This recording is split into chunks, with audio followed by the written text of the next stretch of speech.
Global Talk.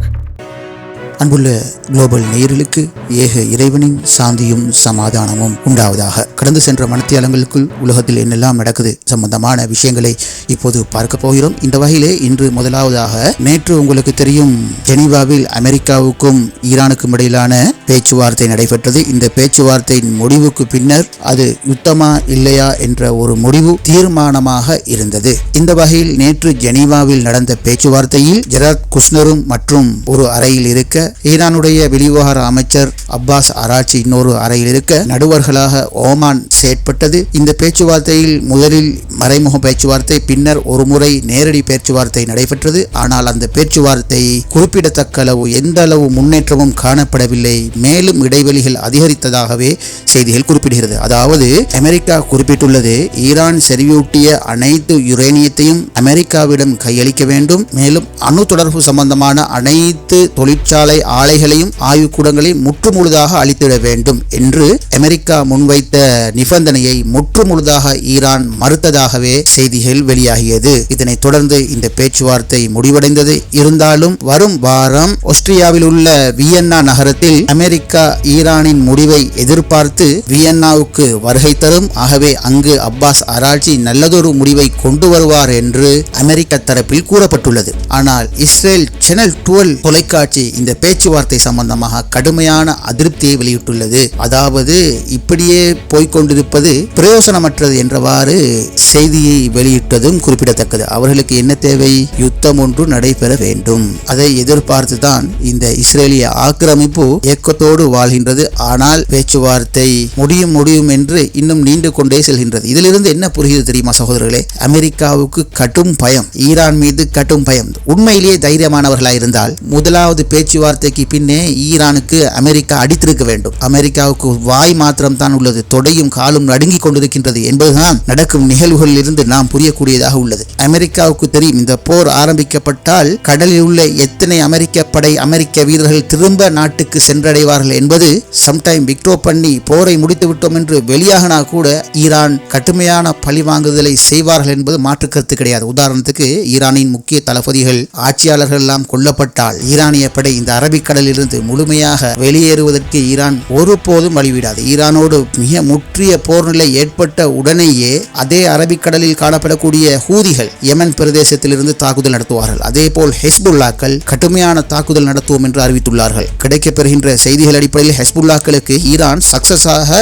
Hypersonic ஏவுகணைகளை கைமாற்றி விட்டது என்ற நம்பகரமான செய்திகள் எல்லாம் வெளியாகியுள்ளது. நேற்று கூட ஹெஸ்புல்லாக்கள் அறிவித்திருந்தார்கள், அமெரிக்கா ஈரான் மீது மட்டுப்படுத்தப்பட்ட தாக்குதலை மேற்கொண்டால் ஹெஸ்புல்லாக்கள் இந்த போரில் நுழையாது, மாறாக மிக பெரும் சேதத்தை ஏற்படுத்தக்கூடிய அதிரடி தாக்குதல்களை அமெரிக்கா ஈரான் மீது மேற்கொள்ளுமானால் ஹெஸ்புல்லாக்களும் இந்த போரில் நுழைவார்கள் என்று ஊடகங்கள் தகவல் வெளியிட்டுள்ளது. இது சம்பந்தமாக பிரபல ஊடகமான எக்ஸியோஸ் குறிப்பிடும் போது, அடுத்த கட்டமாக வாஷிங்டனும் தெஹ்ரானும் ஆலோசனைகளை நடத்தும். அதன் பின்னர் அணு தொடர்பான நிபுணர்களுக்கு இடையிலான விவாதங்கள் தான் வியன்னாவில், அதாவது ஆஸ்திரியாவில் உள்ள தலைநகரமான வியன்னாவில் நடத்தப்படும். மேலும் 4வது சுற்று பேச்சுவார்த்தை அடுத்த வாரம் ஜெனீவாவில் நடத்தப்பட்ட பின்னர் அணு நிபுணர்களுக்கு இடையிலான ஒரு தொழில்நுட்ப விவாதங்கள் வியன்னாவில் நடைபெறலாம் என்றும் செய்திகள் தெரிவிக்கிறது. இந்த செய்திகளை வைத்து பார்த்தா அடுத்த முறை ஜெனீவாவிலேயா வியன்னாவிலேயா என்று தெரியாது. அநேகமாக ஜெனீவாவில் ஒரு பேச்சுவார்த்தை நடத்தி போட்டு அதன் முடிவுல எட்டோம் சம்பந்தமான நிபுணர்களை ஒன்று சேர்த்து ஒரு விவாதத்தை ஜெனீவாவில் நடத்த போறாங்களோ தெரியல. ஆனா இந்த பேச்சுவார்த்தை அப்படியே நீண்டு கொண்டு தான் போக போகுது என்கிறது நமக்கு தெரிந்தாலும்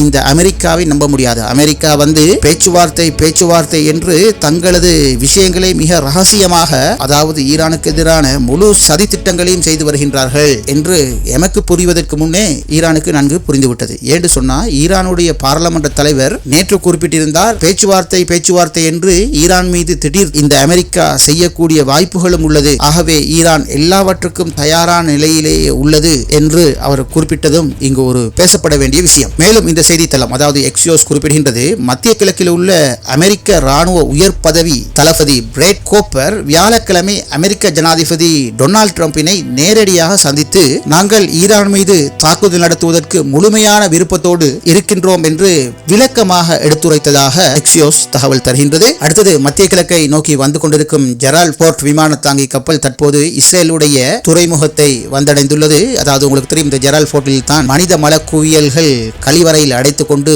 இரண்டுக்கு போக முடியாமல் அமெரிக்க படை தத்தளித்து தெரியும் செய்தியை நான் இதற்கு முன்னே குறிப்பிட்டிருந்தேன். ஆகவே இந்த மலக்குவியலை அகற்றுவதற்காக இஸ்ரேல் தானே பொருத்தமான இடம், அதுக்குத்தான் வந்து இந்த ஜெரால்ட் போர்ட் கரை ஒதுங்கி உள்ளதோ தெரியவில்லை. தற்போது இஸ்ரேலுக்கு வந்து இறங்கியதாக செய்திகள் தெரிவிக்கின்றது. இது அல்லாமல் 27ஆம் தேதியான இன்று இஸ்ரேலுடைய பென் கொரியன் விமான நிலையத்திற்கு யுத்த விமானங்களுக்கு எரிபொருள் நிரப்பும் விமானங்கள் 20 தரை இறங்கியுள்ள செய்தியும் கிடைக்கின்றது. இந்த செய்தியை வைத்து பாருங்கள், அங்கால முதலாம் கட்டம் 2ஆம் கட்டம் சொல்லி 4ஆம் கட்டத்துக்கு பேச்சுவார்த்தை சென்று கொண்டிருக்கிற நேரத்தில் ஒவ்வொரு நாளும் இந்த அமெரிக்காவுடைய ராணுவ தளபாடங்களும் ராணுவ விமானங்களும் மத்திய கிழக்கில் இவ்வாறு தொடர்ந்து பெரும் குவியலாக குவிக்கப்படுவது எந்த நோக்கத்துக்காக என்பது எல்லோருக்கும் புரிகிறது. ஆகவே பேச்சுவார்த்தை என்பது தாங்கள் தயாராகும் வரை எடுக்கப்படும் ஒரு நாடகமே தவிர வேற ஒன்றுமில்லை. தங்கள் பேச்சுவார்த்தைக்கு காலத்தை நீட்டிக்கொண்டு தங்களுக்கு தேவையான போதுமான ஆயுதங்களையும் ராணுவத்தையும் தயார் நிலைப்படுத்துவதற்காக தூதரக ரீதியான அமைதி முன்னெடுப்பு பேச்சுவார்த்தை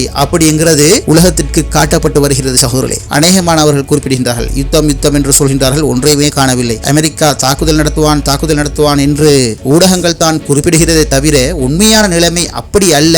சிலர் கருத்துக்களை குறிப்பிட்டிருந்த போதும் தற்போது மத்திய கிழக்கில் உள்ள ஒட்டுமொத்த செயற்பாடுகளை நோக்கும் போது ஒரு முழுமையான ராணுவ முற்றுகையை நடத்துவதற்கு தான் அமெரிக்கா தயாராகி வருகிறது என்பது எல்லோருக்கும் புரியும். இன்னொரு செய்தி என்ன சொன்னா, அமெரிக்காவில் ஒரு கருத்து கணிப்பு மேற்கொண்டிருக்கிறாங்க.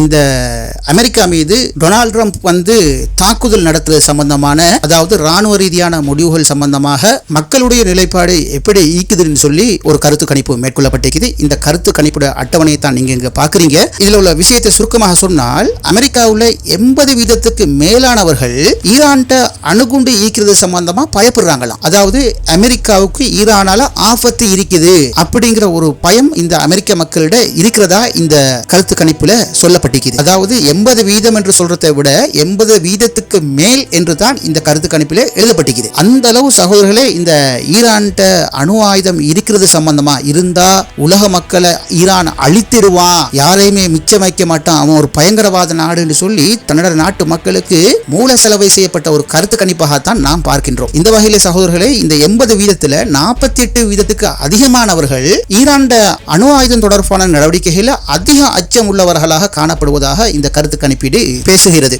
ஆனால் அதே சமயம் இந்த டொனால்ட் ட்ரம்புடைய வெளிநாட்டு விஷயங்கள், வெளிநாட்டு விவகாரங்கள்ல எடுக்கப்படுற முடிவுகள், திறன்களை அமெரிக்க மக்கள் பெரும்பான்மையானவர்கள் நம்பவில்லை, நம்பிக்கை கொள்ளவில்லை என்றும் இந்த கணிப்பீடு எடுத்து சொல்வதாக இந்த ரிப்போர்ட் குறிப்பிடுகிறது. அதாவது சுமார் 56% மேலானோர் சர்வதேச போர் நடவடிக்கைகள் பற்றி துல்லியமான முடிவு எடுக்கும் திறன் இந்த டொனால்ட் ட்ரம்புக்கு கிடையாது என்று இங்கு குறிப்பிடப்படுகிறது. மேலும் இந்த கணிப்பீட்டில் சொல்லப்பட்டுள்ளது, எதிர்க்கட்சியில் உள்ள ஒரு சில வீதமானவர்கள் இந்த டொனால்ட் ட்ரம்புடைய நடவடிக்கை மீது ஆதரவு தெரிவிக்கின்றார்கள். ஆனால் பெரும்பான்மையான எதிர்க்கட்சியினர் இந்த டொனால்ட் ட்ரம்ப் மீது, அதாவது டொனால்ட் ட்ரம்ப் எடுக்கிற நடவடிக்கை போர்த்திறன் சம்பந்தமாக நம்பிக்கை இல்லை என்பதுதான் இவர்களுடைய கொள்கையாக இருக்கின்றது. அதே நேரத்தில் இவருடைய சொந்த கட்சியான ரிபப்ளிக்கன் கட்சிக்குள்ள கூட இவருடைய போர் தீர்மானம் சம்பந்தமான ஒரு குழப்பம் நிலவுவதாகத்தான் குறிப்பிடப்பட்டுள்ளது. இந்த வகையில் சகோதரர்களே, இந்த அனைத்து முடிவுகளையும் வைத்து பார்க்கும் போது இந்த அமெரிக்கா உள்ளுக்க இப்ப நிலப்பாடு என்னன்னு சொன்னா, ஈரானை தாக்கணும், அதுல மாற்று கருத்து கிடையாது. அதாவது அவங்ககிட்ட இருக்கிற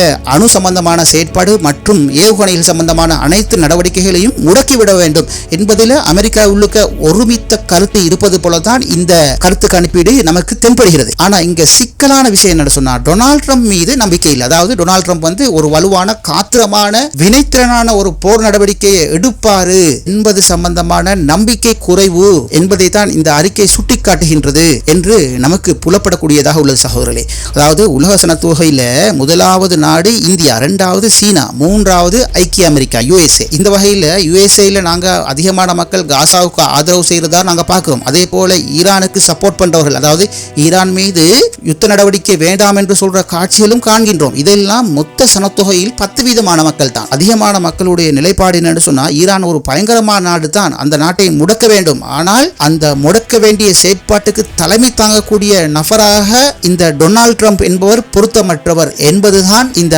அமெரிக்கர்களுடைய கருத்து என்பது நாம் விரும்பியோ விரும்பாமலோ ஏற்றுக்கொள்ள வேண்டும் சகோதரர்களே. இன்னொரு செய்தி துணுக்கள் வருவது கத்தாரில் காணப்படக்கூடிய உதைத் விமான தளத்திலிருந்து அனைத்து எரிபொருள் நிரப்பும் அமெரிக்காவுடைய விமானங்கள் எல்லாம் அங்கிருந்து அகற்றப்பட்டு வேறொரு ரகசியமான இடங்களுக்கு கொண்டு செல்லப்பட்டுள்ளதாக செய்திகள் தெரிவிக்கிறது. இன்னொரு செய்தி கிடைக்கின்றது. அமெரிக்காவின் ஆயுத தொகுதியில் மிகவும் விலை உயர்ந்த ட்ரோன் ஈரானுக்கு அருகில் காணாமல் போயுள்ளதாக இந்த செய்தி ஒன்று வருகிறது. இந்த வகையில் ஈரானுடைய மின்னணு தொழில்நுட்பம், உங்களுக்கு தெரியும் ரஷ்யாவும் சீனாவும் இணைந்து ஈரானுக்கு ஒரு மின்னணு தொழில்நுட்பம் கொடுத்துள்ளது. இந்த மின்னணு தொழில்நுட்பம் மூலம் இந்த ட்ரோனை வழித்தவற செய்திருக்கலாம், அல்லது மிக ரகசியமாக ஈரானுடைய ஓடுதளங்களில் இறக்கி கைப்பற்றிருக்கலாம், அல்லது அவற்றை அழித்திருக்கலாம் என்ற செய்திகள் தற்போது வந்திருக்கின்றது. அநேகமாக ஈரான், உங்களுக்கு தெரியும் இதற்கு முன்னாலும் அமெரிக்காவுடைய சில முக்கியமான ட்ரோன்கள், அதாவது ஆப்கானிஸ்தான் எல்லைக்குள் ஈரானை ஒட்டி பறந்த மிக துல்லியமாக தங்களுடைய சைபர் தாக்குதல் செய்து அமெரிக்கா கட்டுப்பாட்டு மையத்துக்கும் செய்மதிக்கும் இடையிலான தொடர்பை இல்லாமல் செய்து அந்த ட்ரோனுக்கு AI தொழில்நுட்பம் மூலம் ஈரானுடைய விமான தளத்தை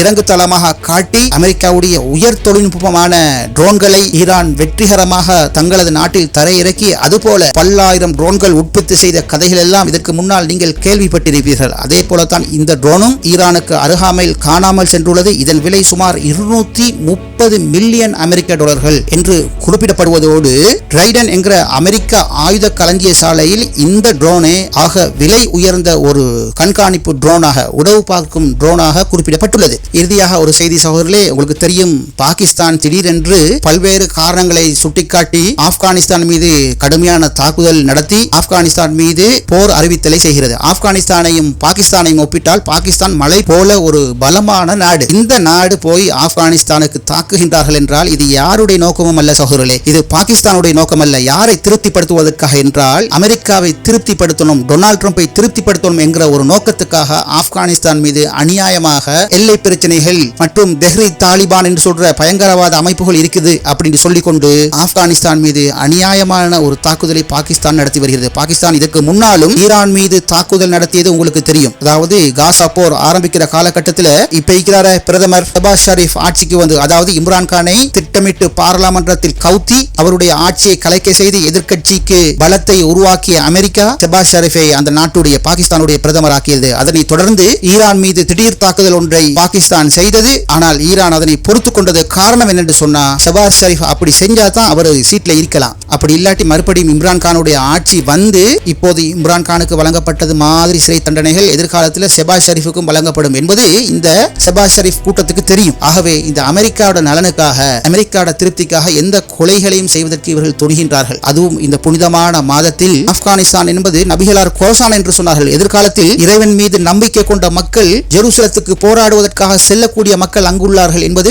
ஒவ்வொரு முஸ்லிமும் அறிந்திருக்க வேண்டும். இந்த நாட்டின் மீதுதான் இந்த பாகிஸ்தான் நியாயமில்லாத தாக்குதல்களை நடத்தி வருகின்றார்கள் என்பது இன்று நாம் கண்டு கொண்டிருக்கின்றோம். நீங்கள் கேள்விப்பட்டிருப்பீர்கள், இம்ரான் கான் தான் நாட்டில் தேர்தலில் மிகப்பெரிய வெற்றி அடைந்தவர். ஆனால் சிறிய சிறிய கட்சிகள் எல்லாம் சேர்த்துக் கொண்டு ஒரு கூட்டு அரசாங்கத்தை இந்த ஷபாஸ் ஷரீஃபுடைய கட்சி உருவாக்கி நாட்டை கைப்பற்றி இப்படியான ஒரு தரங்குறைவான ஒரு ஆட்சியை இந்த ஷபாஸ் ஷரீஃபுடைய ஆதரவாளர்களும் கட்சியும் நடத்தி வருகிறது. இந்த இம்ரான் கானுடைய ஆட்சி ஏன் கவிழ்த்தப்பட்டது தெரியுமா? இம்ரான் கான் வெளிப்படையாக காசாவுக்காக பேசினார், வெளிப்படையாக ஈரானுக்காக பேசினார். அவ்வாறு பேசி சுமார் 3-4 மாதங்களுக்குள் அவருடைய ஆட்சி பறிக்கப்படுகிறது. எப்படின்னு சொன்னா, ஆளும் கட்சிக்கே சல்லி கொடுத்து பணம் கொடுத்து அவர்களை எதிர்கட்சியில இருக்க சொல்லி நம்பிக்கையில்லா பிரேரணை மூலம் ஆட்சி கவிழ்க்கப்படுகிறது. பாருங்க எந்த அளவு முனாஃபிக்குகள் அரசியல்வாதிகளாக பாகிஸ்தானில் இடம் பிடித்துள்ளார்கள் என்பது இந்த சம்பவங்களை எல்லாம் வைத்து பார்க்கும் போது நமக்கு புரிகிறது. சரி, பொறுத்திருந்து பார்ப்போம். மறுமை உள்ளது, ஆனால் உலகத்திலும் நியாயமும் நீதியும் இந்த உலகில் பிறக்கும் என்று கூறி நிகழ்ச்சியை நிறைவு செய்கிறேன். இது குளோபல் நூலகத்துடைய குளோபல் டாக் நிகழ்ச்சி.